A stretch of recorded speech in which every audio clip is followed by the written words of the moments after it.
CNJ's Epic Quest. CNJ's Epic Quest.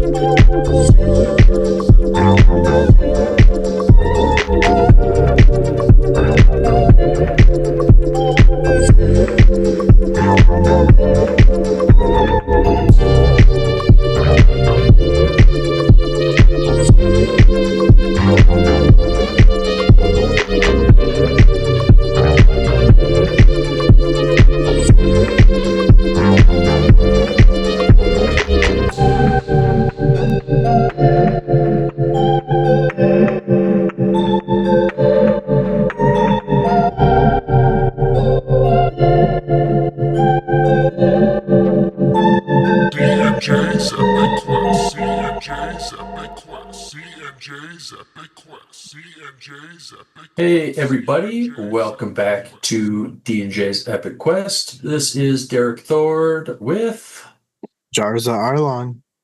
How's it going, Ben, buddy? dude? No, it was the first day of school today, and I ran around like a chicken with no head. So it was very busy. There's a variety of issues. Damn, where did summer go? Because it doesn't feel like my kids go tomorrow.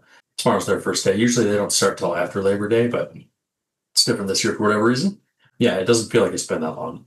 Yeah, no, it definitely doesn't. The summer, I feel like, always flies by. It starts off really slow, and then it gets... Yes. So first day of school, busy, huh? Well, Yeah, it was extremely busy. nice. Well, maybe not nice, I don't know, but What about Cool. you, dude? How you doing? doing all right. A little sore this weekend. I had hockey tournament this weekend. It was a lot of fun. Played 3 games in less than 20 hours, probably less than 18 hours. Damn, dude. Yeah, and 2 of them were like so I played Friday at 6 o'clock at night, and then Sunday at 10 in the morning, got done at 11, and then played at 1:30. So I haven't skated in 5-6 months, whatever it's been. Sure. So I haven't used those muscles in a while, but it was a lot of fun. It was a good time. My regular season will be starting up here in 2-3 weeks, something like that. Yeah, I felt bad that I couldn't come see you.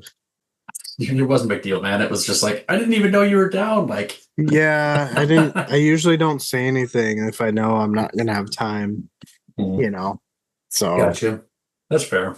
But yeah, no, it was fun running into your wife and Heather. Yeah, she texted me. She was like, Justin says to give you a hug and a kiss or something, and I was like, what? Like, Justin who? Because I didn't think you were down. Like, Yeah. And she's like, Justin, and I'm like, where did you run into him? And she's like, we saw him at Target. I was like, oh, I had no idea. No, it was a good time. Awesome.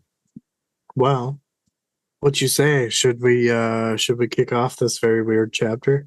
Yeah, we should do that. Cool.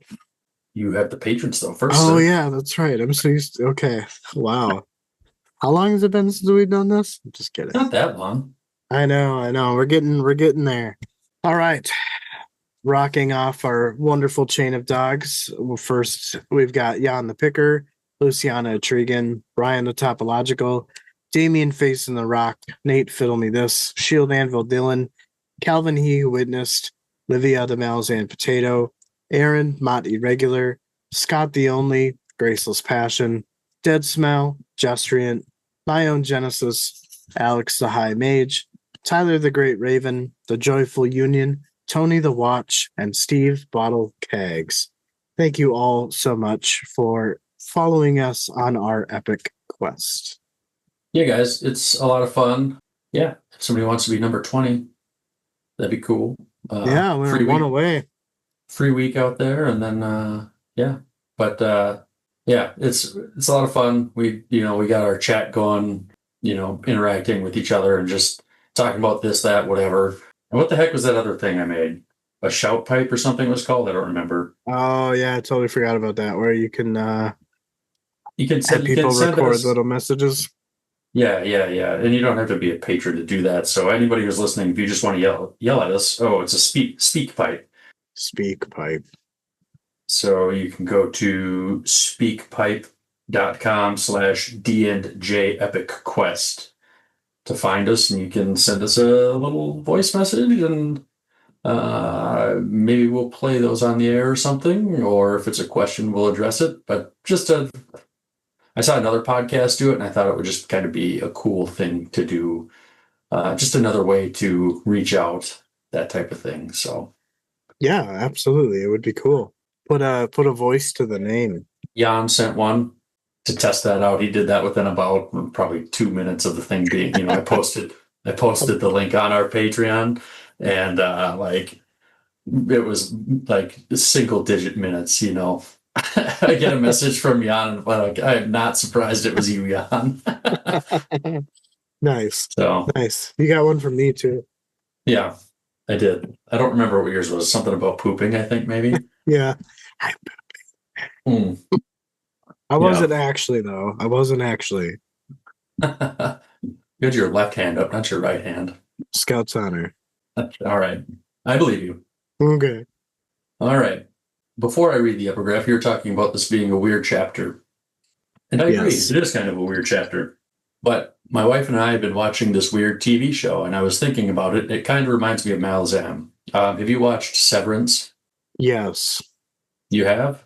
Yeah, I've seen like the first 3 episodes. Oh, okay. So you haven't seen it. Okay. So we just finished like the 3rd episode of the 2nd season. Like I like the show a lot, but it's like I don't know what the hell is really going on, and then I think I kind of start to understand, and then things just change altogether. Like, because I don't really know when the show takes place, because it feels like it's kind of like modern times, but then everybody drives old cars. I'm like, so when does this really take place? I don't know. Yeah, a very neat show. Interesting. You should keep watching it, or start it over maybe. But yeah, if anybody else has watched it, I don't know if you felt that way, but we just finished the 3rd episode of the 2nd season, and like holy shit, like this feels like a horror movie almost. That episode, but might have to keep going. I found myself very underwhelmed by it. It was just a lot of like, to me, it was a lot of like, what's happening? And that confusion kind of like drew me in where I wanted to keep watching. So fair enough. Maybe I'll have to start it up again. I totally forgot about it. I think they're working on the 3rd season, so I don't know. Okay. All right, epigraph for chapter 23, House of Chains. Who among the pantheon would the fallen one despise and fear the most? Consider the last chaining, in which Hood, Fenner, the Queen of Dreams, Osric, and Open all participated, in addition to Animander Rake, Caladan Brood, and a host of other ascendants. It is not surprising, then, that the crippled god could not have anticipated that his deadliest enemy was not found among those mentioned. The chainings, Istin Hela. Cool. Well, I know that you had a thought about this particular Oh, yeah. epilogue or epigraph. Who do you think that the deadliest enemy is referring to? I don't know. I feel like there's importance in that last line that his deadliest enemy was not found among those mentioned. The very beginning of the epigraph, it says, who among the pantheon would the fallen one despise and fear the most? So I feel like it's trying to make you think that they were actually there during the training or during the chaining. But I don't think it is. I think it's somebody that wasn't at the chaining. I thought that also, but I didn't really know who to think. I mean, the only one that immediately comes to my mind is Karza. I know he's not really an ascendant or part of the pantheon, but maybe he will be. And okay, I guess I wouldn't have thought of him, but I guess I can kind of see that because he does seem to have almost like a vendetta against him. Like from the last time we saw him, he's like, what did he say? He's like, I'll cut you in half or something like that, or he'd kill him or whatever it was. I can't remember exactly how it was worded, but right. I guess that makes sense. Yeah, and he minimizes the crippled god. He's like, that's not a god at all. You know what I mean? Like we've heard him say that a few times in regards to the crippled god and even the 7. So that's just my first initial thought. I very obviously could be wrong. This is really soaked in subversion. So I think it's a good thought. Appreciate it. I try to have good thoughts here and there. As do I. Yeah. Well, we ready for this first section in chapter 23 here? House Yeah, of take it Chains? away. All right. Apsalar and Cutter are eating, and Mogora is bitching about all the recent guests, which require her to cook and to provide the food. Cutter and Apsalar share a look. Mogora wonders if her husband is even alive, as she hasn't seen him in quite a while. Apsalar said that Poost wasn't dead, as they saw him not too long ago. Mogora continues to rant about finding food, about the Boak Rala eating all the good food, so much so that there wasn't any left for the thousands of spiders. Both Apsalar and Cutter cautiously held their spoons over the murky porridge.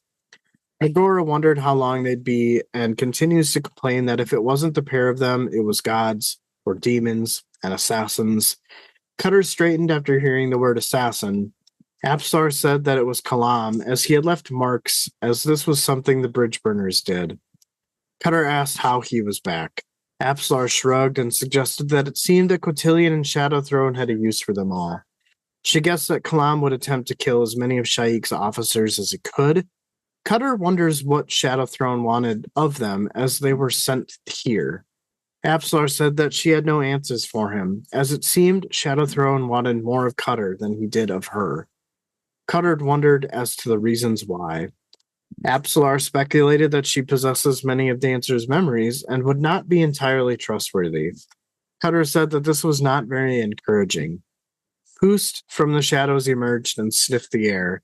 He stated that she, his wife, had been cooking. He sees that the pair have been eating her cooking and bellows if they were mad to eat it, as this was the reason why he had hid from her so much. He tells him that this is why he has his Boak Rala hoard all the good food for themselves. Cutter said that they were managing and said that he agreed with Poost's wife about not seeing the high priest anymore. Poost called the Daru an idiot, as his wife always wants to see him. That is the reason why she hunts him. Cutter said it was a good act and then calls the high priest useless and not wanted. Poost's eyes widened and he retreated back into the shadows. Cutter smiled and then leaned back in his chair and said that worked better than he could have imagined. He looked at Apsalar and asked where she wanted to go from here. She could not meet his eyes, but said that she hadn't made up her mind. But Cutter knew that she already did. This is a very interesting section, and Mogora at the beginning is just ranting, and it even gets to the point where like she points out the feminine features of Apsalar, not really threatens, but tries to get Apsalar to imagine herself with children in the future and how they would be hanging all about her, etc., etc. But I really think she was doing was Mogora seems to be the mother of all spiders, is kind of what I got from that, because she makes this comment about the whelps hanging out in her hair, which kind of makes me feel like that is what the spiders were doing to her.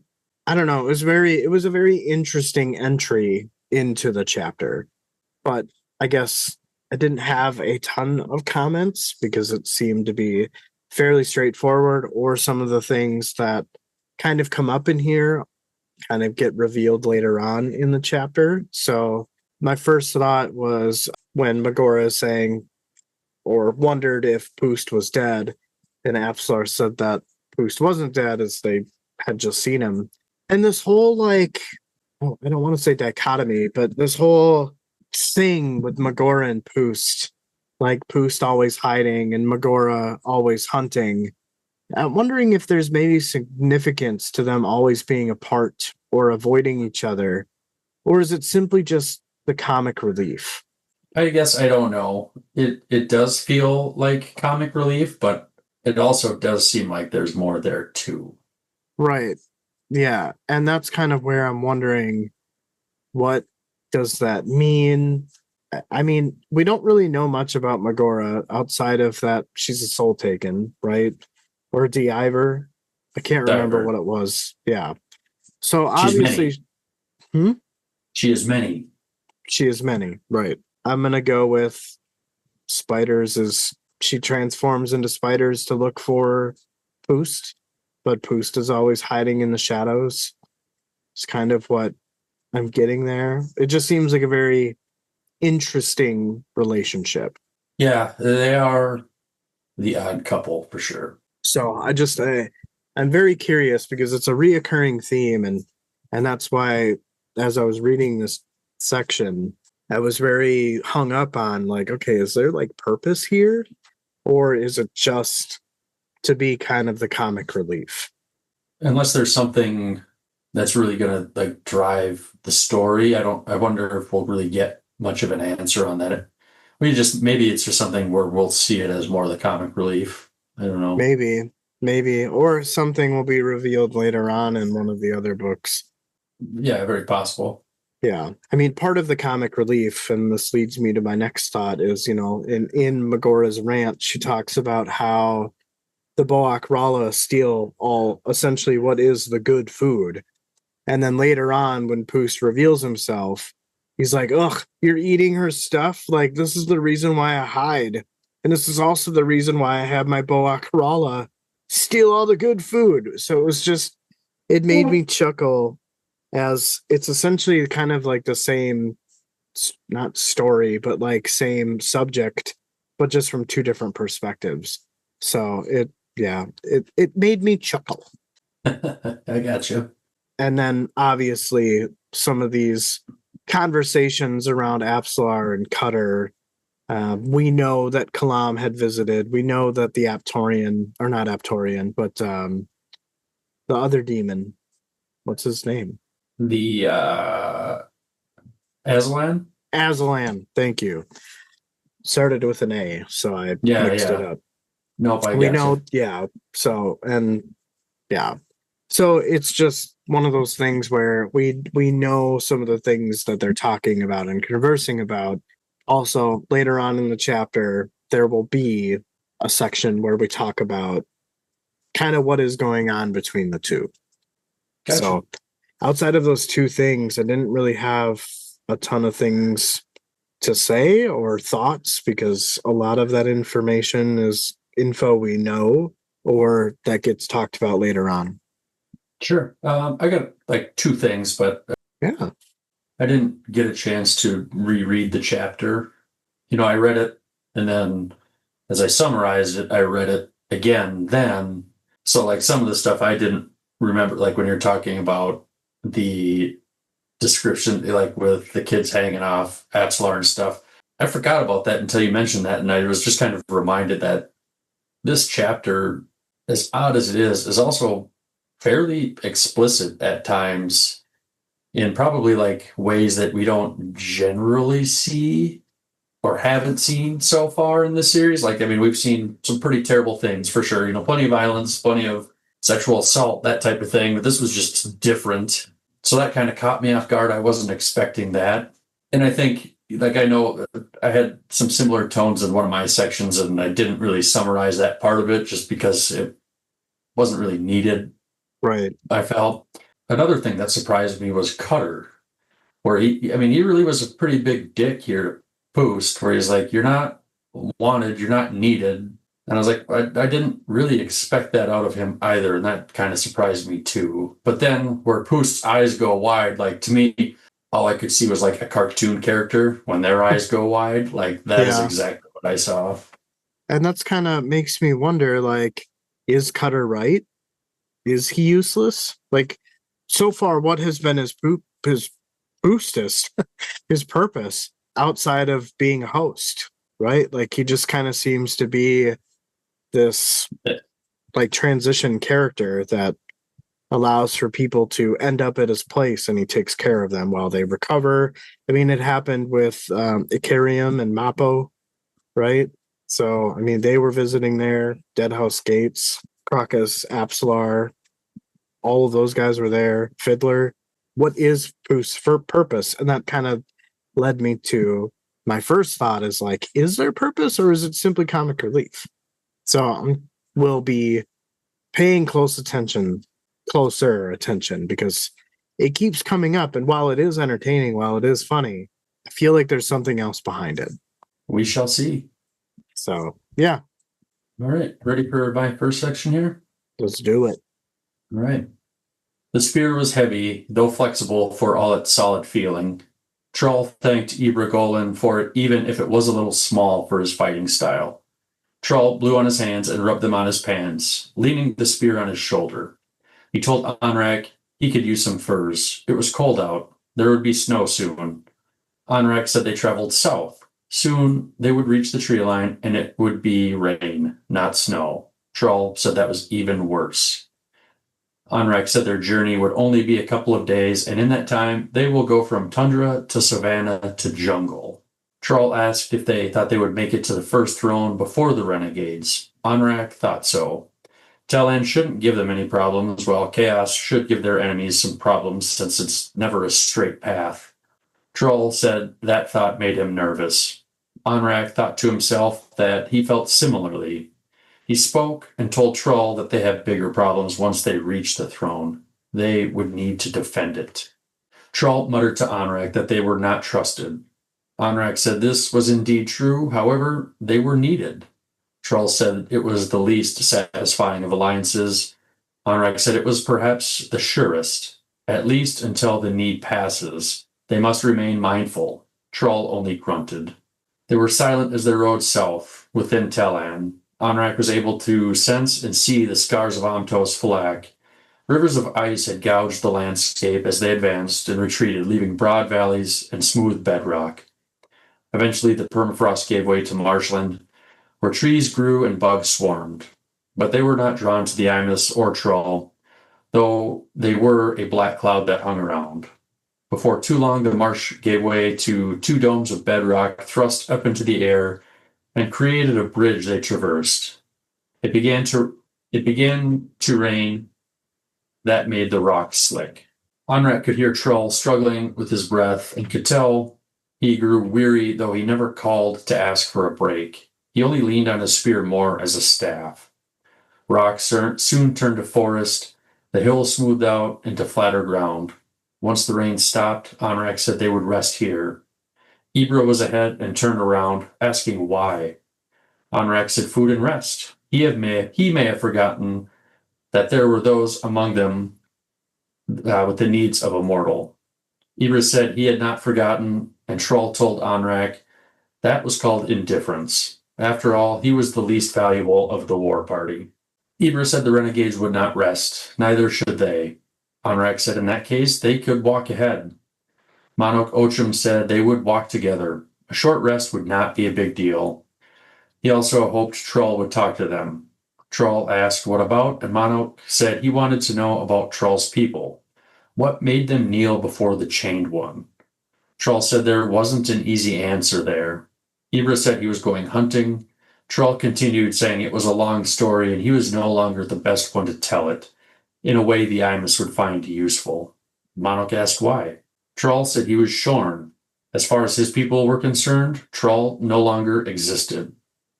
Onrack said in the face of truth, that was meaningless. Trull is here before them. He exists. So do his memories. Monok said there had been Imus who had been exiled, yet they speak of them, must speak of them to give warnings to others. What value did a story have if it wasn't instructive? Trull told the Bonecaster that was an enlightened view, but his people were not enlightened. They didn't care for instruction or truth. Their tales exist to make the mundane extraordinary, or to give moments of great drama and significance an air of inevitability. One might call that instruction, but that isn't their purpose. Every defeat justifies a future victory. Every victory is favorable. The Edur make no misstep, for they are a people of destiny. Onrack said he was no longer a part of that dance. Trull said exactly, he never was. Onrack continued his thought, saying his exile forced him to even lie to himself. Trull said that was somewhat true. He has to reshape the tale, which isn't an easy thing to do.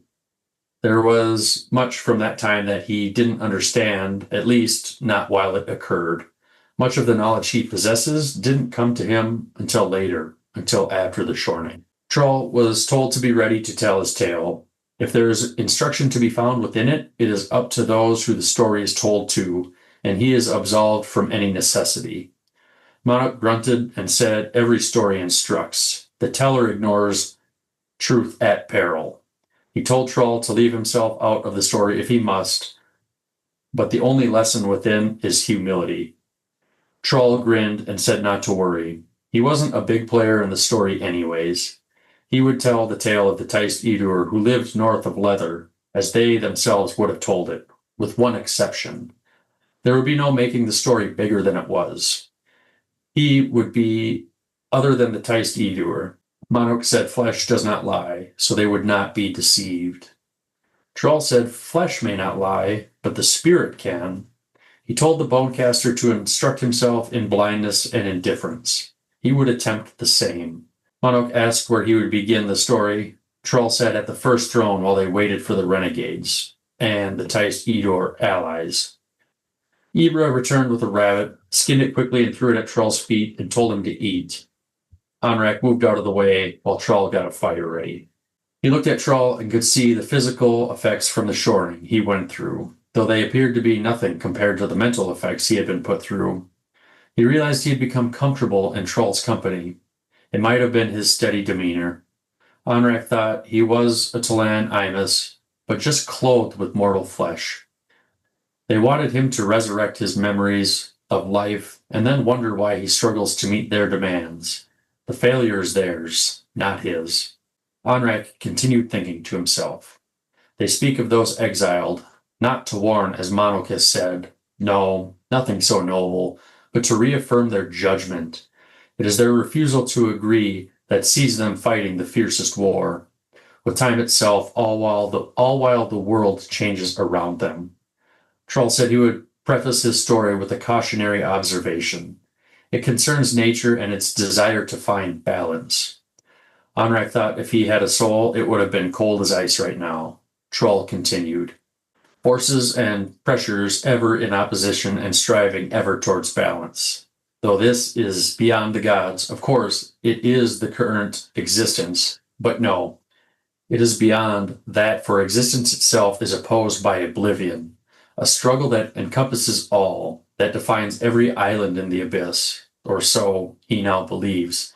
Life is answered by death, dark by light, overwhelming success by complete failure. It seems people forgot this when they see victory after victory. Take the small fire before him as an example. A modest victory, but if he keeps feeding it, his own eager delight is answered until the entire plain is on fire, then the forest, then the entire world. So common sense tells him to put the fire out once the meat is cooked. After all, setting the entire world on fire would also kill everything in it, if not from the flames, from the subsequent starvation. Did Monarch see his point? He told Trull he did not. This did not preface anything. Onrack spoke up and told Monarch he was wrong. This prefaced everything. Trull looked at Onrack with a small smile of overwhelming sadness, of utter despair. Onrack was shaken. It was a pretty deep section, and I really liked it, but it's kind of one of those things where maybe if I had some thoughts, it was just some stuff I didn't maybe understand. Sure. But we can get to it here. I know you had a thought pop up as I was going through here, so if you wanted to take that. Yeah, I thought it was interesting because, in my mind, in my canon, they're traveling via the Warren of Talan, right? And this part where they're talking about the scars of Omtos Valak, rivers of ice had gouged the landscape as they advanced and retreating, leaving broad valleys and smooth bedrock. And so if this was, it is in Talan, my guess is this means that Jaghut tyrants or just Jaghuts assailed this warren. That's kind of what it makes me think of. Okay, sure. And we kind of just get this fire and ice type fight, right? We know that Jaghuts their warren is cold or is ice, right? And then we get Talan, which we know is like a human form of Tisliozin, or I already forgot, Karald Thierlin, but also fire and ice a balance to each other, right? Yep. One of the other is not good. No. I wonder, I guess, and my maybe opposing thought would be, what if this is it? And you could probably shoot this down fairly quick with your knowledge, Justin. But like, what if is you think it could be something with like the Warrens like splitting apart or something? No, I don't think so. It's like, I guess it's hard to articulate my thought or my canon around the Warrens, but I guess I see them as like, I live in a house, right? And some stranger came in to get me or fight with me, right? Like, my house would not be the way that I set it up. It would be disarrayed, it would be broken, it would be, disheveled. So that's kind of how I guess I think about it, but just on a much larger scale. Sure. Just wanted to float another idea out there for you. No, no, it was a good idea. My first thought here, Onrack's looking at Trull and he's thinking to himself that he can see all these effects that Trull went through going through the process of the shorting, right? And he thinks that, they're pretty terrible, but what he doesn't see is even worse, the mental effects that he went through. Onrack thinks that Trull is basically Talanimus, but just clothed with mortal flesh. And all of this to me, it felt like very deep, but I don't really have any deeper words that I can say about it, I guess. That's kind of what I felt like a lot of this section. Like it seemed very just deep and a lot of like reflection on things. Very philosophical. I Yeah. feel the exact same way. And I think the commonality here is that what we know about the Amass is that they're suffering, right? Like, the consequence of evading death, there's no oblivion, right? There's no end in sight. And I think what Onrack is observing here is the fact that Trull is similar to the Amass, and while physically scarred, right, is equal to the Talani Mass being undead, right? And then the spirit, the soul, so to speak, is like, a form of PTSD. I mean, he's essentially been ostracized by his people. And obviously, that's going to leave him with some emotions. And so, like, there's mental damage there. There's, self worth damage there. There's, feelings of I'm not wanted. And so I think, it's more than that, though. I mean, it's like you never existed as far right. as, I was just trying to put it in like you. humans terms, but no, you're right. It's Sure. definitely on a much more like elevated level. But I think that's kind of what he's trying to get out of this, is that there's a comparison between Trull and the Talani Mass, and that is their spirit is broken. It's not just the physical effects of the shorning / the ritual in comparison. It's the spirit is broken because of it. Nicely put, man. My next thought here, I had to do a little digging on the definition of a word. So I changed it up for the sake of my summarizing. But in the chapter, there was a word. It was intransigence, if I pronounce that correctly. Sounds right. And basically, what that word means is like it's a refusal to change your views, etc. And again, like this whole thing where they're fighting a war with time itself, while the world around them changes. They won't change their views on it. Sorry, I'm kind of battling my computer, but No worries. and to me, it was just like it was another deep thought, and I don't know how it feels to be stuck in the past when every day the world around you is changing. Right. And you're not adapting to that. Exactly. But you refuse to adapt, right? Like, you almost ignore the fact that the world is changing, And my question for you kind of ties into your next thought, but how do you think that the refusal to change views is very similar to Trull's analogy about setting fire to everything? I don't know. Sorry. Well, it all comes back to balance, right? Like too much of one thing is a bad thing. There's a conscious decision similar to the fire, right? Like instinct would say, hey, I need to stomp this out when I'm done with it. Otherwise, it could cause catastrophic damage, even to the point where I can no longer eat because I've destroyed all the game. You know, so eventually, as something continues to persist long enough, it is now damaging my survival, right? And I think that like this is a very subtle clap at the Talani mass themselves. Not necessarily Onrack, because Onrack is a little bit outside of the ritual, which is why he's able to think a little bit more deeply than his Emas counterparts. All right. Yeah. I'm not gonna say gotcha because I don't know that I fully grasp it, but I like where it's going. Okay. Okay. Well, I'll do my best. Like I said, sometimes I don't articulate things well, but I mean, again, this is just my interpretation. This is my opinion of what they're being said here. He's making a clap at the Talani Mass for, and he does it again at the end of the chapter too, which we'll talk about. Okay. And this is why he said it prefaces everything, because if we don't have control, right? Like if we're just so hell-bent on destruction, i.e. the Talan and the Jaghut, right? Like they have a vendetta and it won't stop until every Jaghut is dead, right? Like that's excessive. It's too far one way. Right. And now it's gotten to the point where they're hurting themselves. Like think about it. Had they not partaken in the ritual, is vengeance worth the fact that they don't get oblivion? Now they are hurting themselves. I guess at the time it was worth it though. Right. But that's where like Trull is trying to say with the fire is that it may have been worth it in the beginning, but to not have that foresight, to not have the thought of nature or balance can ruin you. Sure.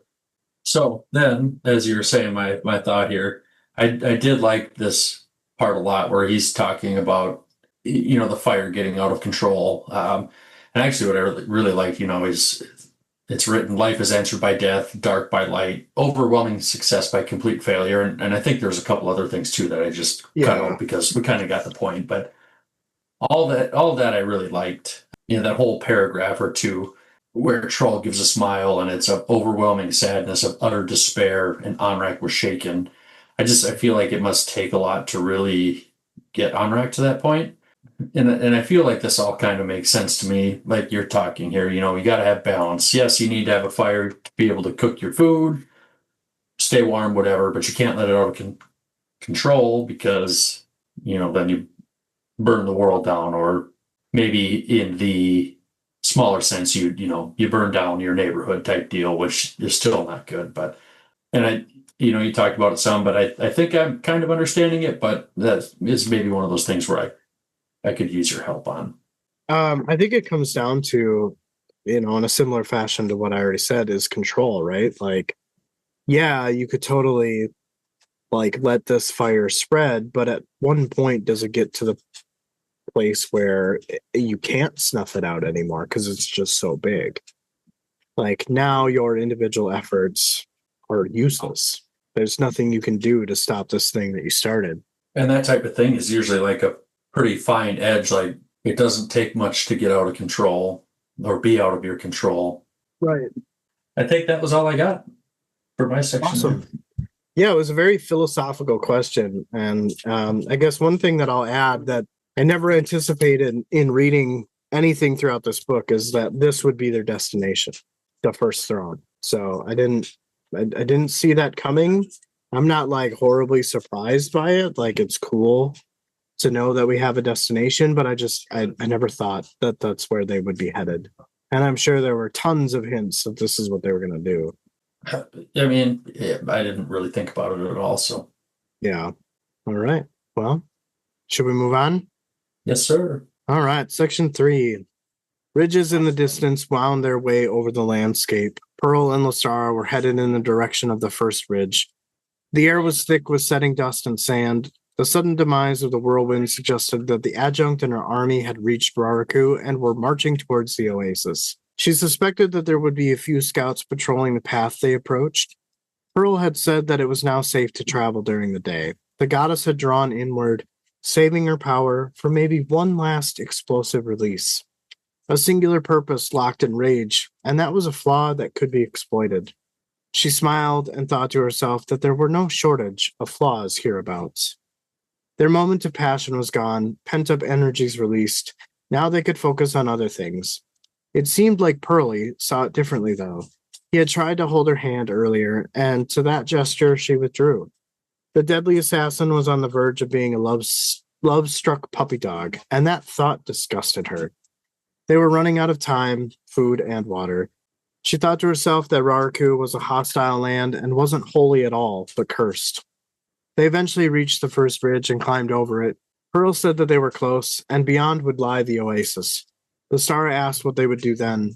Pearl said that he should be able to infiltrate the camp, as one of the trails he was on led straight into the heart of the rebel army. She thought to herself that he had meant the Talons, the master of that revived cult. She asked if he was sure. Pearl nodded and said that he has come to believe that the rebellion was compromised long ago, perhaps from the start. The idea of winning independence for 7 cities was not quite as central to some as it should have been. But soon those hidden motives will be revealed. She asked if that meant that he had to get involved.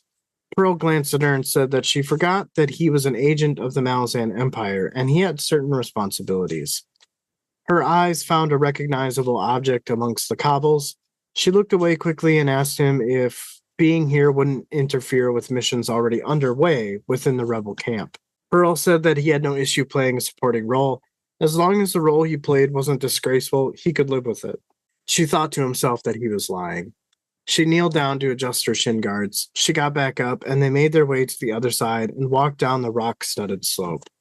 The ground was littered with tiny bones and shriveled-up bodies of the countless creatures that had been sucked up into the whirlwind, and until the wind's sudden death, were falling down to the earth once more. Pearl said that the whirlwind had not been kind to the desert. Lostara retorted that this assumed the desert cared, which it didn't. Pearl said that appearances deceive and that buried deep are the spirits of the holy desert. Lostara added that those spirits cared not of the life on top of the rock, and Pearl was a fool to think otherwise. He said that he was a fool to think many things. Lostara added that she would not object to that statement. Pearl said that it was surprising that she was so apathetic to Raraku, and advised that she fashion a respect for the mysteries of Raraku. He frowned and said that he regretted that she viewed the desert as this vast, empty thing. He can only conclude that she loves to argue, even when there isn't a subject to argue about. She replied by saying that he thought too much, and it was his most irritating flaw. She suggests that he stops thinking entirely, as this seems to be the time for advice. He wonders as to how he would achieve that. She says that she neither thinks too little nor too much, and that she's perfectly balanced. This is why he found her so attractive, as a Cape moth is drawn to fire. Pearl wondered if he was in danger of being burned alive. Lostara said yes to a blackened, shriveled crush. Pearl asked if she was pushing him away for his own good. Lostara added that the fires neither push nor pull. They simply exist, compassionless, indifferent to the suicidal urges of bugs. She adds that this is another one of his flaws, attributing emotions where there are none. Pearl stated that he could have sworn there was passion not 2 nights ago. Lostara said that fire burns bright when fueled. Pearl interrupts to say that fire was cold the next morning, as it's nothing but ashes. Lostara told the man that he was catching on quickly. She realized that this could be taken as encouragement to continue his understanding, and so she said to him that this would be a waste of time. She suggested that he be content with the glimmer. He said that he could see, even if it was slightly unclear, that he would accept her advice.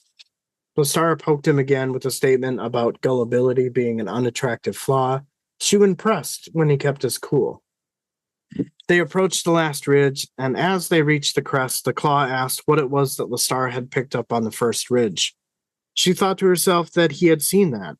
She responded that it was a shiny rock that caught her eye, but has since discarded it. Pearl asked if it no longer hid in her pouch on her belt. She flung the pouch down in a rage and told him to see for himself. He gave her a startled look and then bent down to collect the pouch. As he straightened, she stepped in, and her gauntlets cracked him hard against his skull.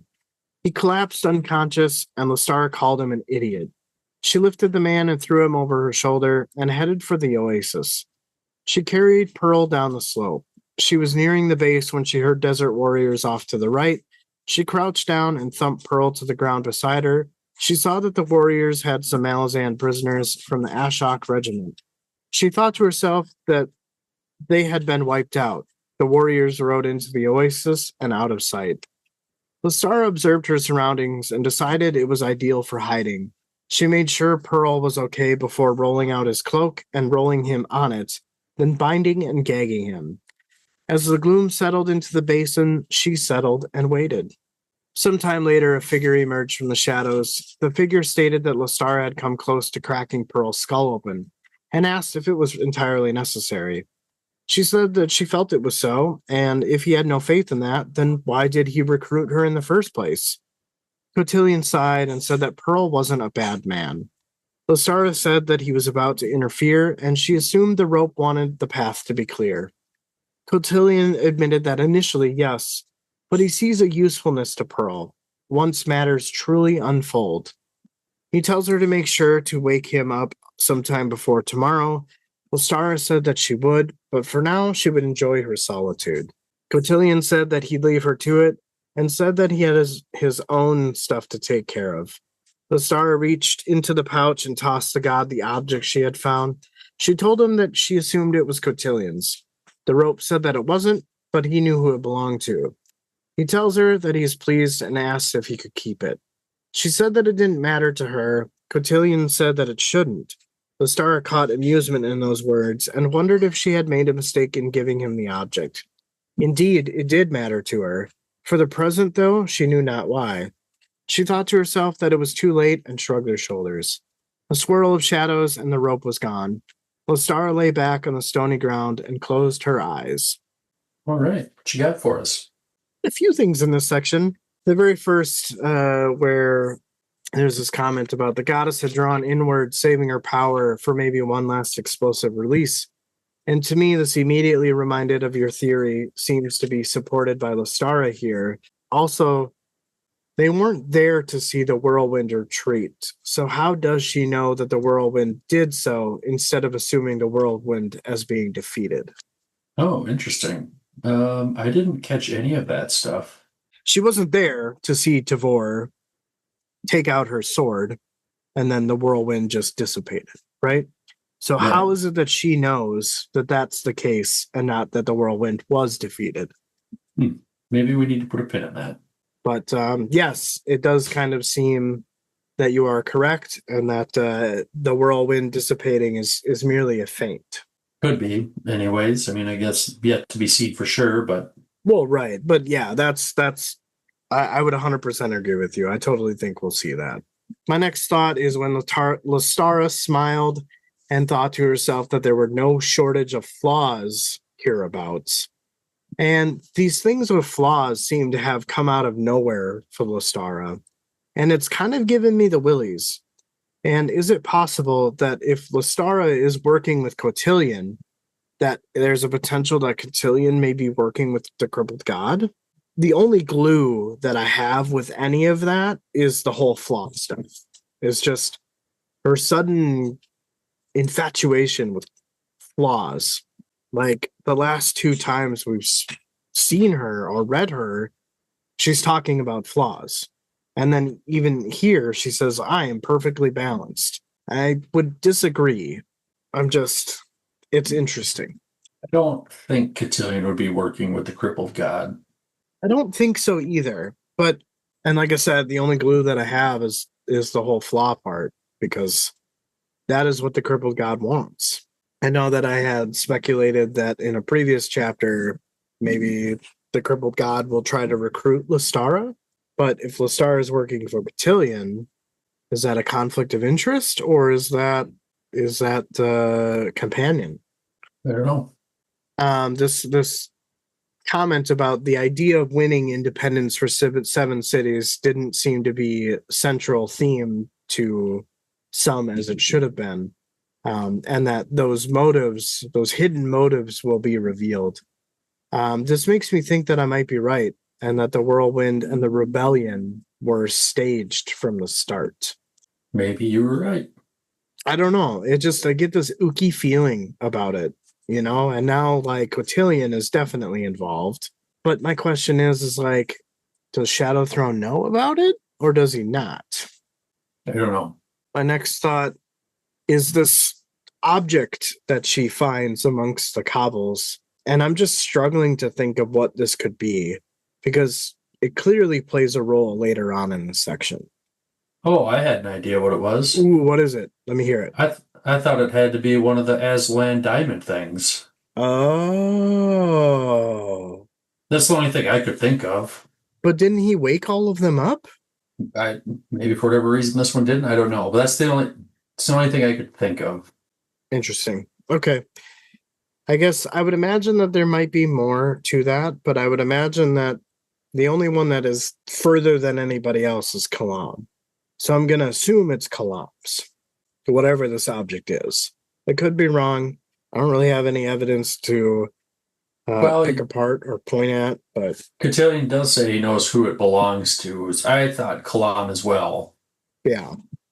So, but yeah, you might be right. It very well could be like a diamond. Whatever those things were. Yeah. Yeah. I mean, it did say shiny rock. So. Right. Yeah. That's what made me think that. That's the only thing we've seen that you could even remotely describe that way. It's a good catch. I didn't even think of the diamonds. I had totally forgotten about them. So, yeah, I guess I would imagine that maybe if Kalam and Cotillion have an interaction, whether in this book or in a later book, maybe Cotillion flings a diamond at him, be like, "Hey, I found this out in the desert," or whatever, Right, yeah. Yeah. Don't leave your toys about. Right, yeah, don't leave my shit everywhere. And then this part where there's bones and, it's explained that creatures were sucked up into the whirlwind and then would die swirling around. Now their decayed bodies are just suddenly flying down. It was such a cool but very depressing image to imagine that.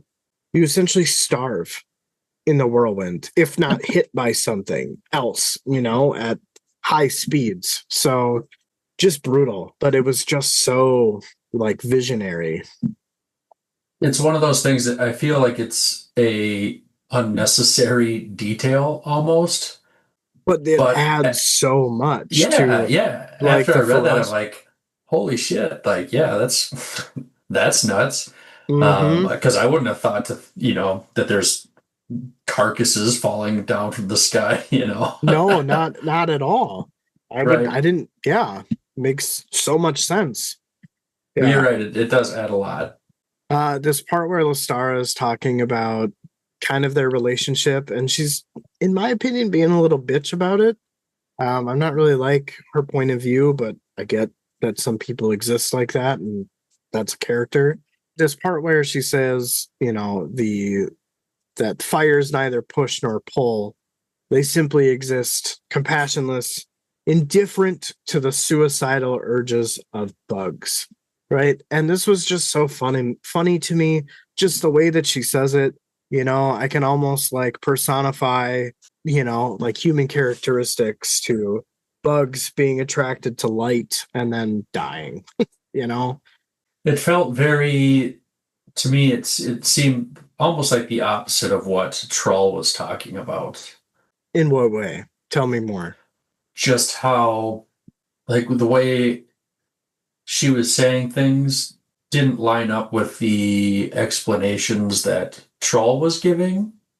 And I thought that was interesting, or that's how I felt anyways. So they had, they're both talking about fires, and you have Trull talking about how it can get out of control. I don't know. To me, I just felt like they were on opposite ends of the spectrum from each other. Right, but Lostara said that fire neither push nor pulls, kind of insinuating that it does both. And in Trull's example, it's pushing. It's pushing out. But in Lostara's example, it's pulling. I'm probably not explaining what I'm thinking very well, but No, I like I think I just got a, follow. I got a different, I got like different vibes from it. That's all. Oh, I mean, just like I don't know how to explain it, dude. fair enough. We will be on opposite sides of things. Sometimes. Yeah. And not that I'm on the opposite side, but just more I think I understand what you're saying, but probably not. So That's beautifully said. yeah, this is what I do. The next thought that I had is again, she adds that another one of his flaws is attributing emotions where there are none. And it's really hard to like Lostara through this section. She just seems really cold, kind of bitchy, and she just leaves a very bad taste in my mouth. And it seems like she's using him and playing with his heart. And as a dude who's like been through that, I'm just not enjoying her character towards Pearl at the moment. It's like they had a one night stand and now he's not leaving the next morning. Right, exactly. And she wants him to get the fuck out. Like, no breakfast, leave. Go pick up Starbucks and get the hell out of here. Right, exactly. So I don't know. I almost kind of like feel like I didn't see this coming because I never got the sense to Lostara. So I wouldn't say out of the blue, but definitely like perplexed. I'm like, oh, I didn't see this coming, you know? It is what it is. And then this part where Cotillion sighed and it's Pearl wasn't a bad man. And honestly, dude, I had totally forgot about Cotillion and Lostara meeting earlier on in the book. And it caught me off guard for a second, but I'm still a little confused by this partnership. I did not remember either, and I was going to ask you. I didn't, if it wasn't one of your points, like I was going to ask you if they had met because still don't really remember that. Do you remember it was, I want to say it was chapter 5 when, So it was pretty early. That would have been like right after the first subbook, then. right, yeah, when Tavor met with Lostara and Pearl and told him, she like takes him into this room and tells him that she wants to like figure out what happened to Felsen. And then after that, Cotillion meets up with Lostara. Does not really ringing bells, but Yeah, I think it was it's sticking out. and then after that section, I think that was when the adjunct brought in. So like adjunct Tabor brought in Pearl and Lostara, talked to Pearl and Lostara. They left. The next section was Pearl and Lostara. Pearl leaves to go do something, and then Cotillion meets up with Lostara in a very roundabout way. They partner up, and then the next section was Admiral Nock coming in to relate the story to Tavor. I think that's how like the chain of events went. But I mean, I'll trust you. it almost doesn't really matter because they're explaining it here. And Sure. I mean, she's out in Raraku, so you almost kind of feel like there's a dual purpose anyway. Second to last comment here, this part where Cotillion admitted that initially, yes, he wanted Pearl out of the way, but he sees a usefulness to Pearl, and once matters truly unfold.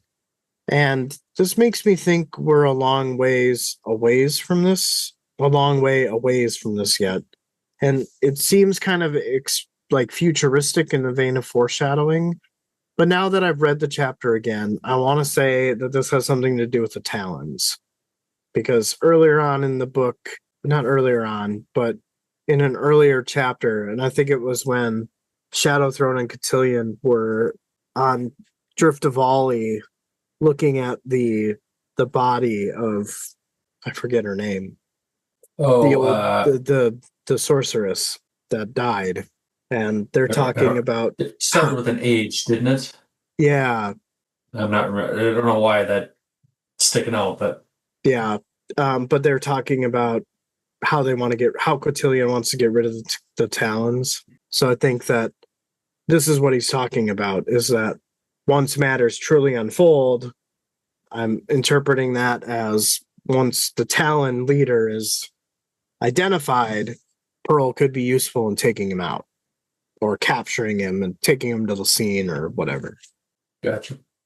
And then again, we're talking about the we already kind of diagnosed this, but when she tosses him the shiny thing, I was speculating as to who it could be, but we have cleared that up since then. Potentially, yes. I mean, it makes sense to the two of us as far as what we have talked about so far. So yeah, that was all I had for that section. Some good discussion there. I would say so. All right. Section 4 here. Ready? Yeah. All right.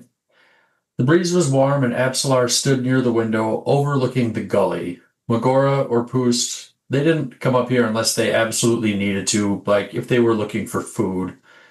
Her only company in the heights were a few elderly Bacarala. Other bones covered the floor, so she figured this is where they came to die. Apsalar looked out into the desert. Somewhere below, Crocus slept, while Poost and Mogora stalked each other down the musty halls.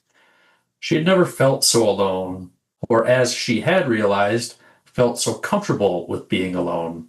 She had changed. The hardened layers within her had softened, taking new shape from an unknown pressure within. The oddest thing is that she had, over time, learned to despise her deadly skills and her own competence as they were not her own, but forced upon her into her bones and muscle.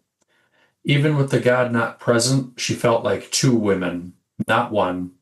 In turn, she wondered which woman Crocus had come to love. She thought it wasn't really a mystery. He had become a killer himself. He was a reflection of Apsalar, the assassin, not the fisher girl. Thinking that it would form some sort of bond between them, and it might have worked if Apsalar didn't hate her job. If it didn't feel like chains wrapped around her soul. Chains. She was comforted by the company within her prison. He was in love with the wrong Apsalar, and she was for Crocus, not Cutter. So as they were together, they were still alone, intimate yet strangers, and there didn't seem to be anything they could do about it. The assassin within her preferred solitude, while the fisher girl within had an entirely different path. While the assassin within her could not afford to give love, while the fisher girl knew she had never been loved. And like Crocus, she stood in a killer's shadow. There was no use in fighting that, as the fisher girl had no real life skills. Crocus probably had come to a similar realization with Cutter. She sensed a presence by her side. She told Cotillion that she would have preferred he had taken everything when he left. Cotillion asked if she wanted to be left bereft. She said no, she would have wanted to be left innocent. Cotillion told her innocence was a virtue, when it is temporary, and to remain innocent is to one day realize it is a curse that has shackled you, defeated your every expression of living. Apsalar smiled and said it was knowledge that makes one aware of his or her own chains. Cotillion told her it was knowledge that makes the eyes see what was there all along. She possesses formidable skills, and they give her great power. She cannot unmake herself. Apsalar told Cotillion that she could stop walking this path. Cotillion said that was true. She could choose other paths, but even the option of other choices were given by virtue of what she was. She cut him off, saying what he was. Cotillion said that could not be changed. He had walked in her bones and flesh. They had stood in one another's shadow. Apsalar asked if he enjoyed it, and Cotillion said not particularly, since it was hard to stay on track. But they were in good company for the most part. Whiskey Jack, Mallet, Fiddler, Palam, and given the chance, the squad probably would have welcomed her, but he kept them from doing so, even though it wasn't fair to her or them. He could keep speaking of regrets, but dawn is coming, and he needs her answer. She didn't know what he was talking about. Cotillion told her he meant Cutter. She looked at him and told Cotillion she wanted to keep him from experiencing what had happened to her. Cotillion said he was that important to her, and Apsalar said he was. not to the assassin within her, but the fisher girl, who he did not love. Cotillion asked if she was sure. Apsalar said yes, she was. He chose to be like the assassin. Cotillion said he now understood the struggle within her. Apsalar said that he must understand why she won't let him, Cotillion, have Cutter. Cotillion said she was wrong. Cutter doesn't love the assassin within her, but he is attracted to her because that's what power does to everyone. She possesses power, and that includes the option to not use it. He is attracted to what he perceives as her hard-earned freedom. But his love? She needs to dig through their shared memories. Back in Darujistan, when they first ran into Crocus, he saw them commit murder, and in his eyes, he knew his life was forfeit. He didn't love her then. No, it came later, in the hills east of the city when Cotillion no longer possessed her. Apsalar said love changes with time. Cotillion said it does, in a manner of growing to encompass as much of its subject as possible. Virtues, flaws, limitations, everything.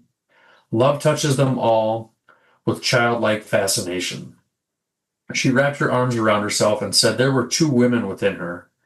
Cotillion said only 2? There were many, and Cutter loved them all. She said she didn't want him to die. Cotillion asked if that was her decision. She only nodded, not trusting herself to say anything. Cotillion asked if she knew what she must do in that case. She nodded again, and Cotillion said he was pleased. She was surprised by this and asked what he meant. Cotillion said it's because he also likes the lad. Apsalar asked how brave he thought she was. He only told her as brave as necessary. She told Cotillion he didn't seem much like a god. He said he isn't a god in the traditional sense. He is a patron, and he has responsibilities, though he rarely has time to exercise those. Apsalar said that meant they were not yet a burden. He smiled and said he would see her soon. She told him to take care of Cutter. Cotillion said he would, as if he were his own son, and then he was gone. I think this is probably my favorite section in this chapter. Okay. I don't know. I love all of like her heart's on her sleeve, because throughout the whole book, there's almost this tension between the 2 of them. Like something is up, you know what I mean? And like, here it is, right? Like, here's that something. So it just kind of makes you think of all of those interactions, you know, all the way back to the beginning of the book when they're on the beach of Apsalar's hometown, right? And Cotillion is visiting Cutter, and they're having all of these types of philosophical talks. You know, Cutter's unsure of who it is that Apsalar wants him to be. And so now you've got this very interesting kind of dilemma, right? Where Apsalar thinks that Cutter wants her for her assassin abilities, but then Cutter also feels like he has to be assassin for her to like him. You know, so it's, I don't know, it was just it was very, I loved it. I was probably a little more confused with things, just towards like the end of the section, and we can kind of get there. But Yeah. something I didn't really jot this down, but there was a lot of talk of like chains and being chained or shackled in this section. And I don't know how well I will articulate this, just because, like I said, it wasn't anything I jotted down for a talking point or anything, but it kind of seems like to me, it's a lot of self-imposed chains or shackling. Is kind of what I'm feeling on this. Why do you think it's self-imposed? Just you need to find some of these examples. Sorry, I'm making you work here. You're good. You can edit out my stuttering to figure things out. So. No worries. Well, like, okay, so Apsalar says, or she thinks that, maybe things would have worked if she didn't hate her job, if it didn't feel like chains wrapped around her soul. I mean, she doesn't, I guess in this sense, maybe this isn't a great example because she doesn't really get to choose her job, right? Well, She's right, kind of forced into it. But now I think that maybe she's seeing she has a choice. She could walk away from this. For better or worse, I don't know. I don't think that's the choice that she ends up making. And we'll talk about that when we get to the end. Okay. But okay, so maybe somewhere where frequencies are starting to align a little bit here. I don't know. Maybe. Hard to tell at this moment. I might be on AM. You're in the FM range. I don't know. Right, yeah. Yeah. So yeah, I guess just keep going, and when we get there, we'll get there. I don't know. It just kind of came to me, so I don't know. Well, knowledge makes one aware of his or her own chains. I guess if you could still be chained to something, I guess an idea or something, if you don't have the knowledge for it, but it like knowledge sets you free, that type of thing. I don't know. I'm not doing great with this right now. I threw a granado at you, and now you're scrambling. I left a grenade in your lap, and now you're I'm trying to scrambling find a helmet. to cover it. But I missed, and now I've blown up. So time ran out. I guess my question is, in your mind, what is she chained to? What are you getting? What is her chain? What is the knowledge that she has accepted is that chain? Just that her life isn't what it was. I kind of get the sense that maybe she wishes her life wasn't so complicated. I would imagine, but she didn't have a choice in that, did she? Right. So she didn't have a choice in being tied to it. Right. And I think that's kind of also her chain, right? Is like, as a fisher girl, she had nothing, right? But now Yep. she's got these things that make her very, very powerful. But those things were forced upon her. Yes, I agree. Yeah, it wasn't something that she chose. It's something that she probably wouldn't have chose. Right. Like, why would you want to? It isn't a power that she wants. It seems maybe she dreams about that simple life, just being that fisher girl. Right. I think I had something else, but I lost it. So something about could not afford to give love while the fisher girl knew she had never been loved. Yeah, I just thought that was sad. It is sad. It is very, very sad. It makes you think about like Apsalar's mentality. Like, we're getting a firsthand account of what's going on inside of her head. Whereas before, in all of the other chapters, she's very short spoken. She doesn't really have a lot to say. She's kind of almost evasive in what Cutter is asking. She seems to stick to the logistics without emotion. But here, she's so emotional. Yeah, and I don't really feel like if we've seen that before, it hasn't been to this extent. Right, exactly. And it makes you feel like something's up. Yeah, I guess I'm not really sure what I want to say, so I'll just move on. If something comes up. And maybe something that we talk about later on might trigger something or bring it back up, but also, mull on it. If you think about it later, shoot me a text. We can always record and we can add it in. Sure. Yeah. So we get, Cotillion and this whole deal where, Cotillion is talking about how he didn't let the squad welcome her. He kept them cold and distance. Was kind of rude, I guess. Yep. Because he's like, yeah, they probably would have loved you, having you in the group, but I didn't let them because I couldn't. But just, we get mention of Whiskey Jack Mallet, Fiddler Kalam, and all this, and I just thought it was cool that we're getting callbacks to the first book, and we're 4 books in, damn near done with this one. So I just thought that was neat. I thought so too, and this was my exact thought. This part as well. Cool. Well, I had a similar thought. And then just this actually, this pretty much this whole section with Cotillion, I don't know if soft is really the right word I would want to use to describe him. Compassionate would be a good word, but I don't really feel like we've seen that side of him. He tells Apsalar he'd take care of Cutter as if he was his own son. And I liked that, and I was a little surprised by that too. I mean, I can't say I was surprised, but I enjoy it. I really like Cotillion. You know, he's badass, he's compassionate, and he's becoming a more fleshed out character.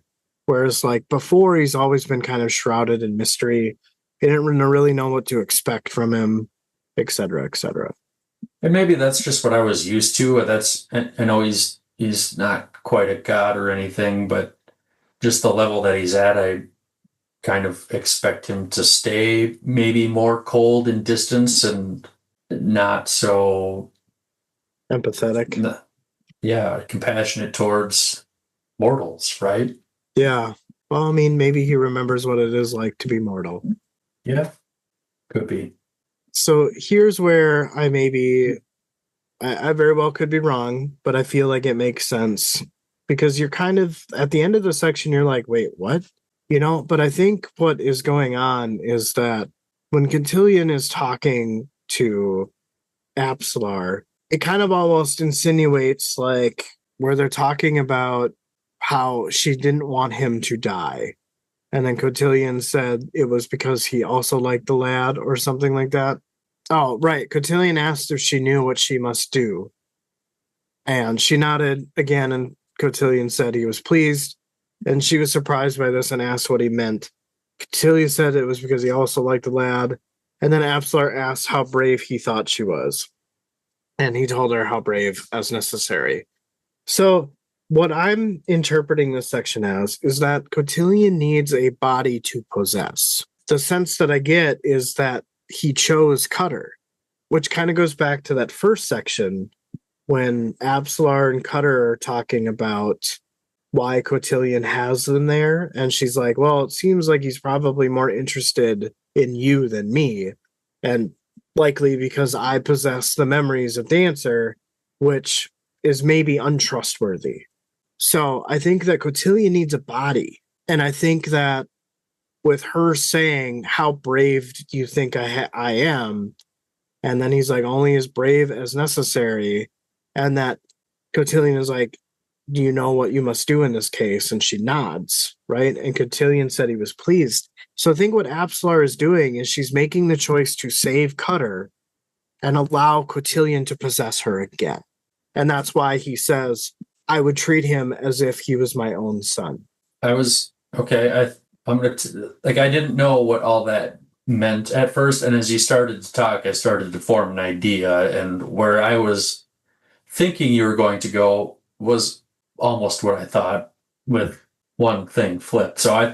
What I was thinking is she was going to agree to let him use Cutter, and that's why he said he would take care of him as if his own son. She doesn't like it, doesn't want him to, but she was going to allow it, and that's what she must do. She must allow him. So I guess, I don't know. I guess I didn't get the sense. I mean, if he already possessed her, does he really need her permission to do it again? I would imagine. I mean, he didn't need her permission the first time. So So why I would think he need her permission to do it now? Couldn't he just, unless he didn't want to be an asshole about it? I think that because they're essentially agents of Shadow now, right? It's more of a, hey, I've got two options. Like I could take either one of you, but I already did you, so I'm going to do him. What are your thoughts? You know what I mean? I think that he's just being compassionate. I think that he's being real about it. Gotcha. Okay. Because I don't think that it would really play to all of the compassion and the empathy that he's laying down. Like he's really taking the time to hear Apsalar out, you know, and not even related to anything possession, right? Like if that was truly his goal, you'd just be like, shut up, bitch, you know, and then like just take her, you know what I mean? Or take him without any thought of like why give a fuck, right? So I think that for him to not ask permission, even though he doesn't need it, is plays to what we are seeing in this section. So, but what do you think he really needs a body for? Because I mean, we saw him show up on Drift Valley and just, go beast mode there. He didn't need to possess somebody else to do that. Maybe he can't break through Elder Warrens, which is the whirlwind. You know, maybe there's something that, kind of like Pearl hiding in Lostara's shadow, right? Like when they entered the whirlwind, So maybe Cotillion is anticipating that he's not going to be able to get in, or he doesn't want the whirlwind or Shaik to be aware of his presence. So hide inside of Immortal, right? Okay. I can follow that. Again, we could very well be wrong on wherever this goes. Like maybe it's not possession, but maybe it's a task that they have for both of them, and Apsalar worries for Cutter's life. I mean, who knows? I feel like based on the context clues that either you or I are correct in the possession. I think that's all I had, man. Sweet. Man, I'm digging the conversations. This is good. Yeah, it has been good, and it's Yeah. no like disagreements, but just follow-up questions and that type of thing. Yeah, absolutely. My last section here. Within the forest of stone, Kalam laid in the shadow of a toppled and broken tree. Snakes slithered over and under him, but seemed to be unaffected by him. He had seen no patrols or even trails that were well used. Regardless, though, he felt a presence, a power.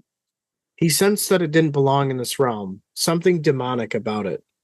He thought that it was a cause for concern and figured that Shaik had guardians he would need to get past. The assassin moved a flare-necked snake and unsheathed his 2 long knives. He checked the fittings and the bindings. The Ototero blade was slightly rough. Ototero was not an ideal metal for weapons, as it often lost its edge, even if not used, and it cut uncleanly. Before the Malazan conquest, Ototero was used as body armor by the highborn of 7 cities. Its availability had been tightly regulated. Few knew the full extent of its properties. When absorbed through the skin or breathed into the lungs, the effects were often varied and inconsistent. It often failed in the face of elder magic.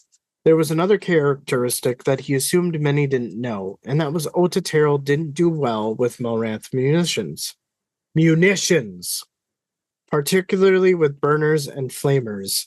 Kalam thought to himself that Ototero didn't like to get hot. That wasn't the whole secret, though. It's what happens to hot Ototero when magic is thrown at it. He slowly put the Ototero blade away and examined his other one. The edge was smooth, and between the 2 blades, he favored this one. Something struck the ground beside him, finally resting next to his right knee. He then looked up at the tree looming over him. He smiled and said, "Let it not be said that I don't appreciate the humor of the gesture." He sat up and reached for the acorn and then leaned back. He said to himself that it was just like old times. He was glad, as always, that they didn't do this sort of thing anymore. First thought in this kind of very shortish section is this demonic power that he was picking up. Did you figure it out? Did you figure out who this was? It's Greyfrog. No, I was just looking at your comment, like, oh, I did not. Nope. Completely over my head. It's Greyfrog. Lorik just went and found Greyfrog at the edge of some oblivion in Raraku's memory and brought him back. Greyfrog is not of this realm, right? And he's a demon. So, right. Yeah, I don't know. It took me forever to figure that out. I'm like, who is this?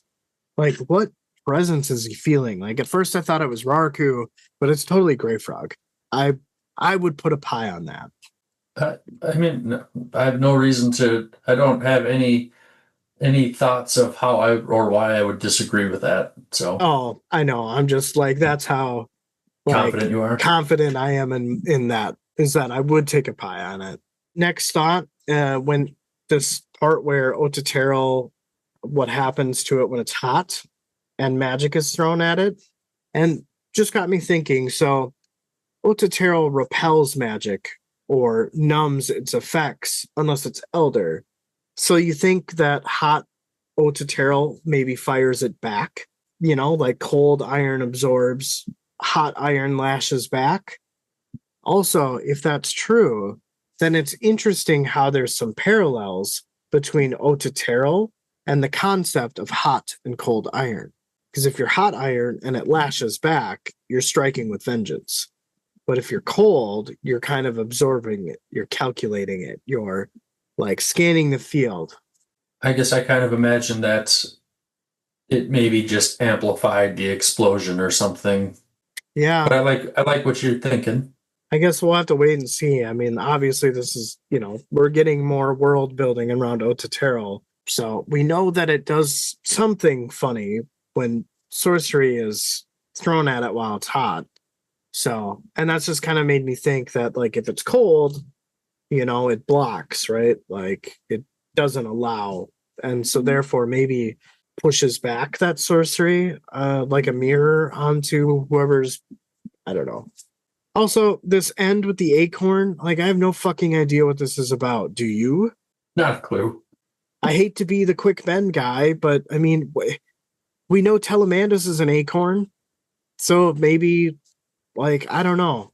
And they used to buddy around in Raraku, and, like, glad we don't do this sort of thing anymore. I don't know. I have no idea. I have no thoughts. It was just like, what the fuck? What is Yeah, this? I'm not sure. Anybody, if it's not like a spoiler thing, fill us in because yeah, I Please. don't. Yeah, it was lost on me too. Yes. All right. Well, those were all my thoughts that I had for that section. So, what you say? Should we round it home? Yeah, we can do that. I think this last section was probably my favorite, I do like this one just too. because it was just like it was just wild. Yeah. All right. Well, here we go. Things had finally turned into a jungle, and they arrived during the wet season as they trudged through the rain and thick undergrowth.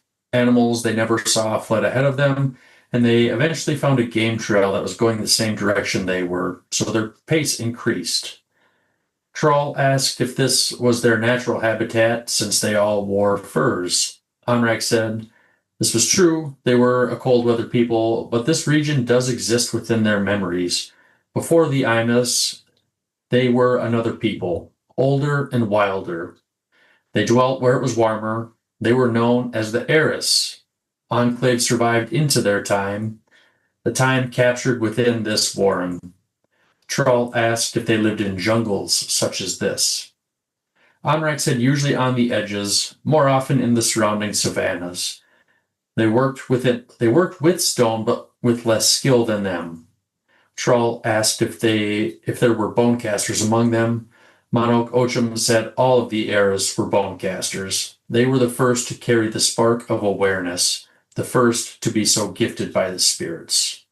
Trull asked if they were now all gone. Monok said they were. However, no eras had ever been discovered in the Warren of Telan.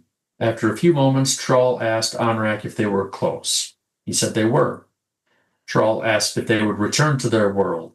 He said yes. The first throne lay at the bottom of a crevasse beneath a city. Monok broke in and said that Teist Edur didn't need to learn the name of the city. He already knows too much about their people.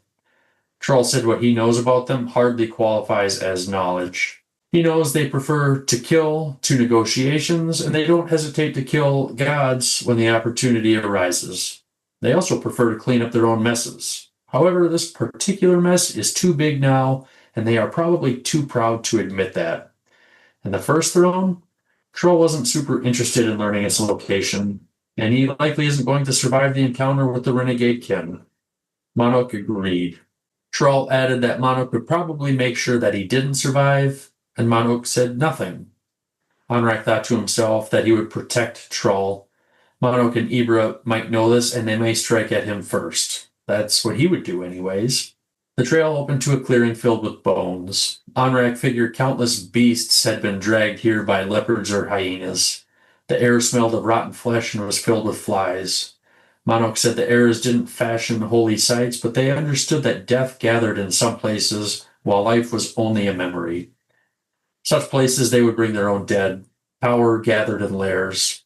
Trull said they turned this into a gate. Monok said yes. Onrack said Monok was quick to give the Imus credit. He faced Trull and said that the Eras holy sites burned through the barriers of Telan. They are too old to be resisted.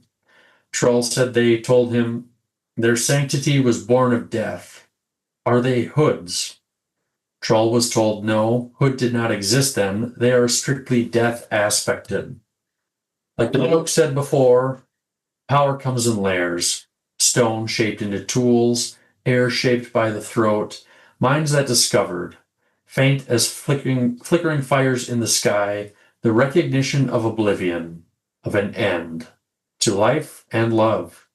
Eyes that witnessed the struggle to survive and saw with wonder its inevitable failure, to know and understand that we all must die. Trollsengar, it is not to worship death. To know and understand is itself magic, for it made them stand tall. Trull said it seemed as if they had broken the oldest laws of all with their vow. Onrack told Trull that neither Ibra or Monok would speak on that. However, he is correct. They were the first rule breakers, and they had survived this long, and that they have survived this long is a fitting punishment, and so it remains that they hope the summoner will grant them absolution. Trull said faith is a dangerous thing should they make use of the gate. Monok gestured, and the scene around them blurred. Just before there was absolute darkness, a faint shout from Trull drew Onrack's attention. He turned and saw a figure standing a dozen paces away. It was a woman. All of this happened in an instant as she looked at each of them before setting on Trull. She took a graceful step towards him and disappeared. He heard another surprised shout from Trull. Onrack took a step towards him and halted as time seemed to fold in on itself. They were in the crevasse on the floor. Trull was lying prone on a rock nearby. The Imus approached. He was unconscious. There was blood pooling around and smeared on his crotch. Onrack could see it was cooling, suggesting it wasn't his own blood, but from the heiress woman who had stolen his seed, his first seed at that, but there was nothing to suggest the woman was a virgin. The blood made no sense. Onrack crouched beside Trull and found the fresh wound of sanctification below his belly button. 3 parallel cuts drawn diagonally and the imprints of 3 more, likely those that the woman had cut on herself, running the opposite direction. Monok said the heiress woman had stolen Trull's seed. Onrack asked why, and Monok had no answer, but she had intent. Monok asked why Trull still slept, and Onrack said his mind was elsewhere. Monok said, yes, that is the definition of being unconscious, and Onrack fired back saying, it is indeed elsewhere. When he stepped close, he came into contact with sorcery. What the heirs project, for lack of another term, it was a warren, barely formed and on the edge of oblivion, and that it was as if the heiress themselves, a glimmer of light behind those eyes. Ibra drew his weapon, and Onrack stood straight. An Aptorian demon came into view, and riding it was a boy with one eye. The rider wore black armor like overlapping scales, and a chest harness held at least a dozen different weapons, from knives to throwing darts. He also had 2 crossbows. The boy leaned forward and asked if this was all the Logros could spare. Monok told the boy he was not welcome, and the rider said that was too bad. They were here to protect the first throne. Onrack asked who he was and who sent him here. The boy gave his name, Panic, son of Apt, and he would not answer the other question, but he guards the outer ward. The chamber that is home to the first throne has an inner warder, the one who commands us. Perhaps she can answer their questions. Perhaps she even will. Onrack pulled up Trull and said they would speak with her then. Panic smiled, revealing a row of fangs, and said, the throne room, no doubt. You know the way. Yeah, this was just like a giant, like, when I text you after I read this, and I was like, what the fuck? And like this, Yep. this was, I just didn't see it coming at all. Like, I didn't think we were going to see the Aptorian just show up here. Nope. There were definitely, this was a section full of what the fucks and surprises, for sure. Yes. Yeah, and a lot of things that I just don't know, I guess. I probably got a couple thoughts here, so let's check it out. I did have a thought, and I don't really, again, this is something I don't really know how to form into like maybe the most coherent thing, but they were talking about the heiress and how they were like trapped in the warren or something, right? I can't remember exactly how it was worded. Let me see if I can find it here. Are you talking about like in this chapter? Yeah. So the Enclave survived into their time, the time captured within this warren. Yeah. And that made me think of the dragon trapped in the bubble warren. Well, I'm not saying enclaves, those things are connected or anything, but No. that's just what that made me think of. enclaves are like a group of people, like groups of people. So my guess, and this is actually my first thought, it's giving me the cradle of life vibes.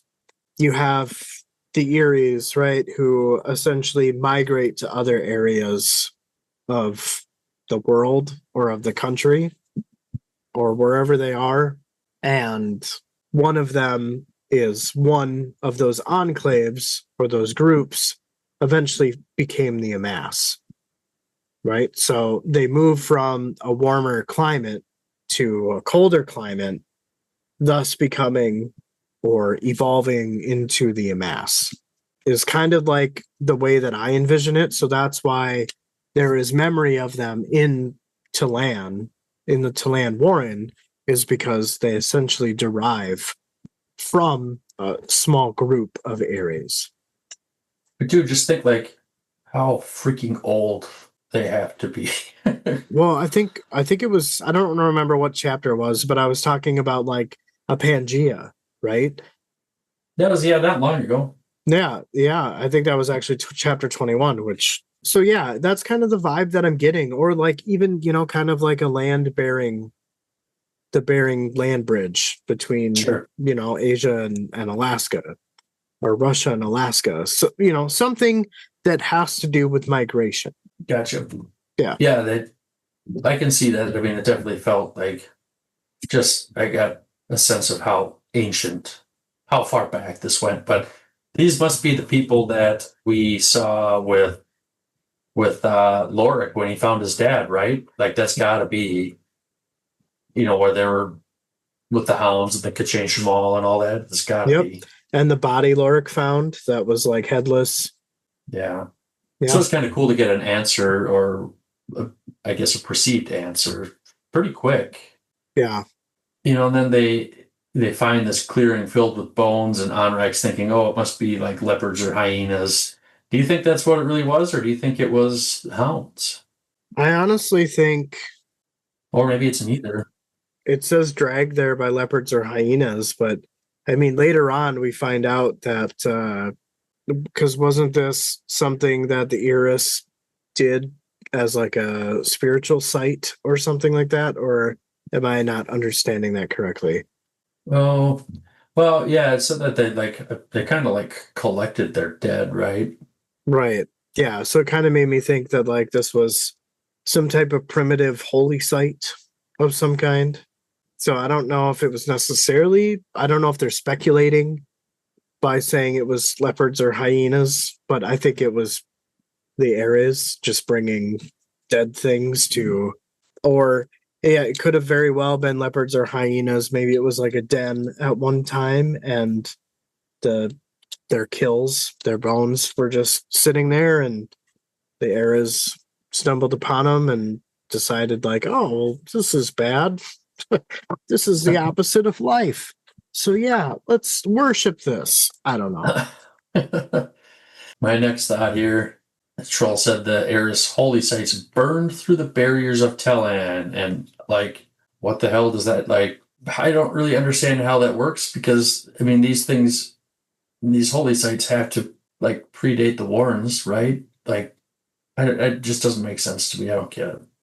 I mean, I think it kind of goes along with the Talan have memories of the eras and pockets of Talan or whatever we were talking about earlier. I guess I don't have a way of articulating that in a way that makes any sense. I don't really know if I quite fully understand it, but I'm just trying to think of, it's like water and oil mixed together, right? If water is Talan and then you've got oil mixed in there, like, yeah, they separate, but there's still some of that oil or water penetrating slightly into the other substance. That's kind of how I'm imagining it, is it's just little small fragments are popping through or have made their way into Talan. All right. Yeah. Cool. I was having a different thought here. Where it's where it says like time's folding in on itself. Mm-hmm. And that kind of reminded me of like the Azath house a little bit when they fell. Who fell through it? Mappo and Acarium. I don't. It just feels kind of similar to me for some reason. I don't know why. I That's mean, just kind of the vibe I got. yeah, I mean, I definitely think it's supposed to mean that they were transitioning from the Talan to the real world. Hmm. You know what I mean? So in that Sure. moment of Okay. time, like it was interrupted because of this woman. You know what's funny? My beer that I was drinking is called The Land Before Time, and this stupid background's not going to help very much. But there's a dinosaur on it, and then there's Yep. people too. Ooh, Cal Hunters. Yeah, there you go. Yeah. You should save that label and carve some knives on the dinosaur's hands. Not a lot of room there, but maybe I could. When Panic is talking about this woman, or sorry, never mind. This thought didn't really make much sense because it kind of gets answered. We didn't. I just wasn't patient when I was typing this because we find out that this woman is an heiress woman. I guess this comment will kind of work for towards the end, but Mm-hmm. so we'll just skip past that one. But I don't think if it didn't spell it out specifically and say that it was an heiress woman that like I don't know if you want to say attacked Trull or whatever she did. I don't think I would have put it together that it was an heiress woman based on the description because it didn't really like obviously it was much more descriptive than what I put down They're here. more explicit, as you said earlier. Yes. Yes. And I'm not sure how you felt about it, but like I wouldn't have known and maybe it was supposed to be that way, but I mean, I guess I can't recall in the many times, or the first time I read this chapter, I mean, I immediately knew that it was Eris. I just immediately made that connection. So I I did guess not. I'm having a hard time relating with you, and I apologize. But you don't have to apologize. I did not. I was like, who the hell is this? Sure. Um, but then as you know, Panic is talking towards the end here about how she is guarding the inner ward or whatever. I was wondering who that was, but now I maybe have an idea, and I was wondering if you had any thoughts. Nope. I want to hear what you got to say. The only thing I can think of is maybe the Queen of Dreams. Think so? What is suspecting you that it's the Queen of Dreams? I don't really know who else it could be, but she did show up. Who did she talk to earlier? I don't remember who she talked Lorik. to. The Queen of Dreams? Yeah, it Yeah, was it was Lorik. Lorik. Okay.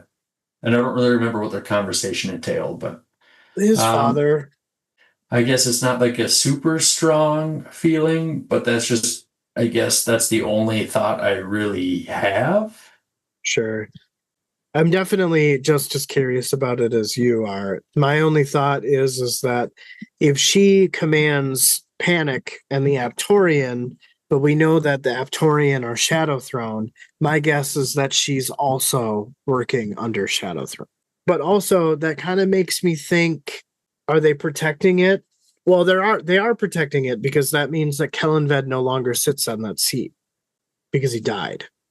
Because he's an ascendant now. He's no longer Kellenved. He's Shadow Throne. And I know that we had some questions about that earlier on in one of these chapters where it was like, oh, well, does that mean blah, blah, blah, or does that mean blah, blah, blah? So I definitely think that it means whoever gets this first throne will then be able to control the Talani Mass. And obviously, like the goal here is Trull and Onrack and their side is they don't want anybody to sit on it. Well, except for Silver Fox. Silver Fox. My question is what do you think this chick wants to do with Trull's seed? I was just going to ask you.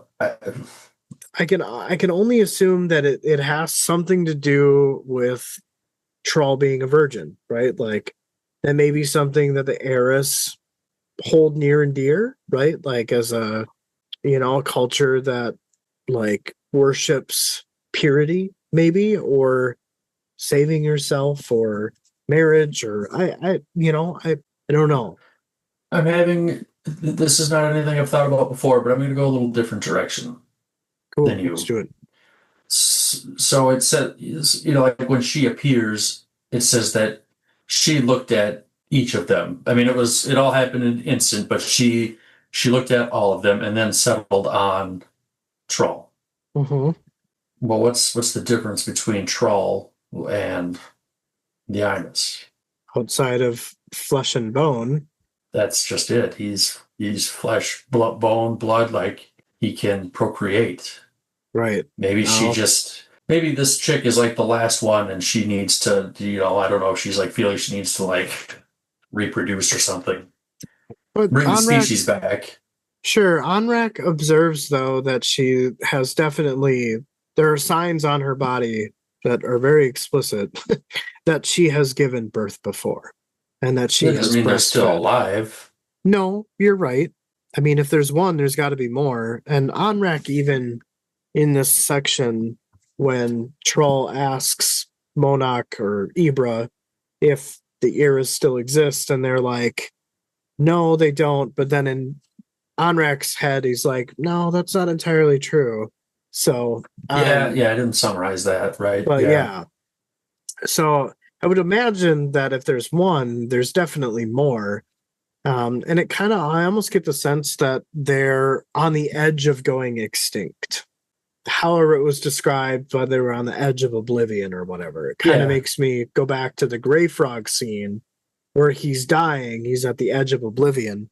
So maybe it has something to do with what you're saying is maybe Troll's just to repopulate.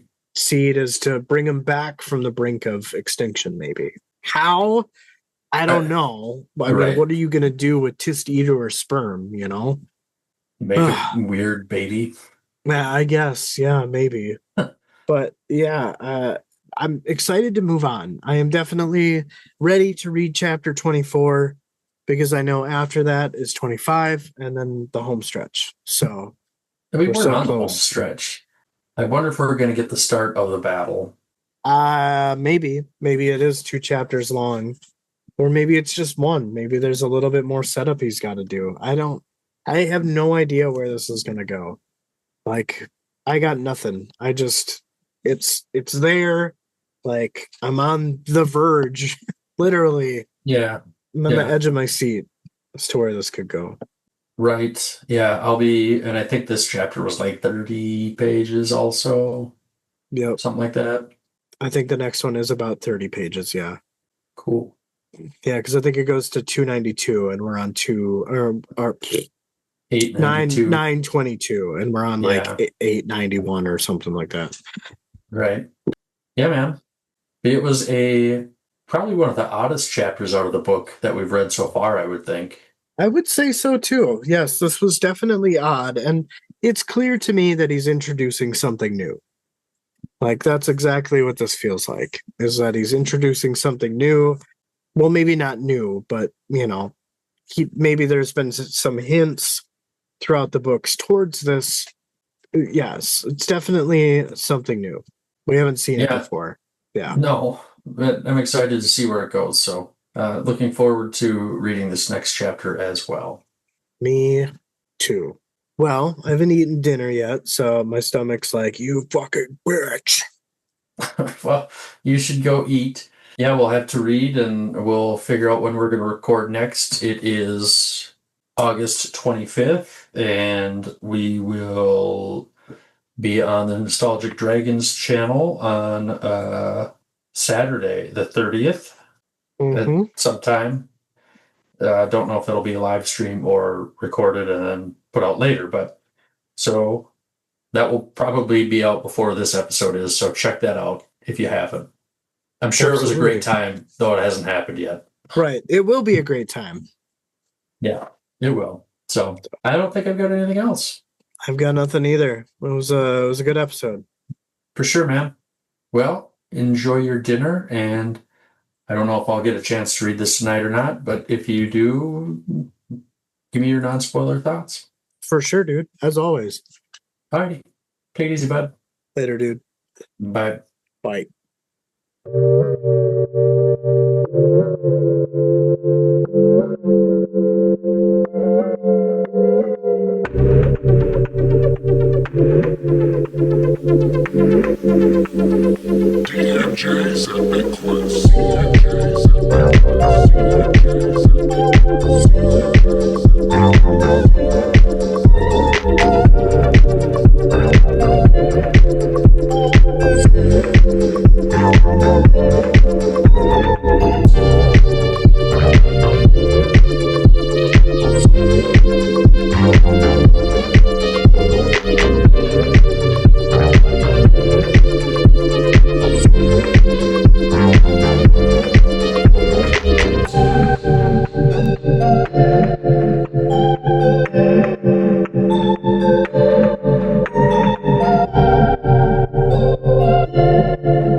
CNJ's Epic Quest. CNJ's Epic Quest. CNJ's Epic Quest. CNJ's Epic Quest. CNJ's Epic Quest.